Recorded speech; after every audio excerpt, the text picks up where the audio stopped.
Welcome back. You're watching SABC News Prime. Now, today, a big report came through, the unburdening report by the South African Council of Churches. And to take us through some of the findings is the SACC's President, Bishop Ziposihle Siwa. Thank you very much for joining us and welcome to the program. Thank you, Peter. Take us through the process of how you came to this unburdening report. I believe that it's evolved from its initial start. It actually started when the South African Council of Churches adopted the program called the South Africa We Pray For. And one of the pillars of that program is anchoring democracy. At that time, we were thinking of assisting in whatever way in educating people, things like voter education, moral regeneration, and all those things. But later on, when there were revelations of state capture, then we began to say those people who may not be comfortable in speaking. You'll recall that the ANC had asked people to come to the ANC, and those who were not comfortable going there, as a church, we said we want to assist pastorally for them to unburden, to relieve themselves of the fears that they were carrying. And so that was the purpose initially. And so when it evolved and demanded more research and more work as different people came, some of them saying, please, I don't want to go any further with what I'm saying. I will be scared because if people get to know, they will know that it comes from me. So one person went to the ANC process. How many people would you say came to unburden themselves before the SACC? Quite a number of people did come, and so we had to really to choose few of them for the purpose of the report, but quite a number of people came. And remember that the South African Council of Churches has got member churches, and so some people would be comfortable in going to their local pastors. What sort of level are these people? I mean, were they in decision-making levels? Were they junior staff, a cross-section? Were they close to the story, in other words?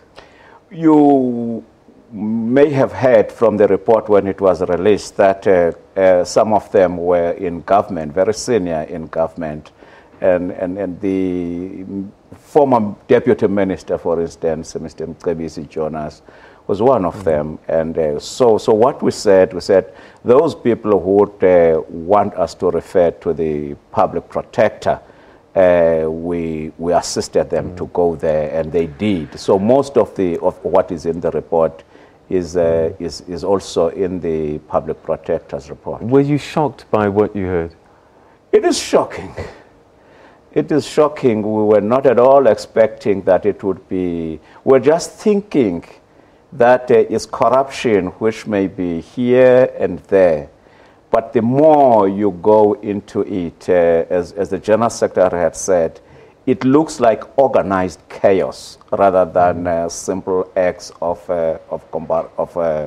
corruption. Because if you look at the various elements of it, like the state-owned companies, the change that happened in the boards there, and the people involved who move from one board to the other, they are all part of this. Yeah. So how high does this go up? From what you've seen, how far does this state capture or corruption go up? What do you mean, how far? How high? As high as can be. What does that mean? Well, I think it is public knowledge that, for instance, even the office of the president has been mentioned many times in the public protector's report, and in that report as well. When you read that report, you'll see that the executive and the state-owned companies and some departments of government. Okay. What happens now? Are you going to go back to the ANC? Are you going to take this to the NPA? What happens with this report? Because it is a pastoral approach, we informed the ANC even before today that this is what we are discovering, and we were appealing to the ANC, because the purpose is not to witch hunt or to act against anybody. The purpose is that the South African society must be brought back into the post-apartheid dream. And so if they are able to correct what they need to do, that would be first prize. We're not sure if they'll be able to do that. But what will happen is that we have the model of C Judge Act. So what the report as has been presented today is the C. We wanted to see what is it that is happening here. So that is in the report. Then after, we are going to apply the eyes of the gospel to judge what is it that we need to do because of what we now know. And we will take that then to the conference on the 6th to the 8th of June. All right. We've run out of time, but very quickly, in 10 seconds, can people still come forward with testimonies? Of course, yes. We have discovered that we cannot stop the process now. Particularly now that it has been made more public. People are welcome to come because people need to be relieved, people need healing, people are afraid and scared.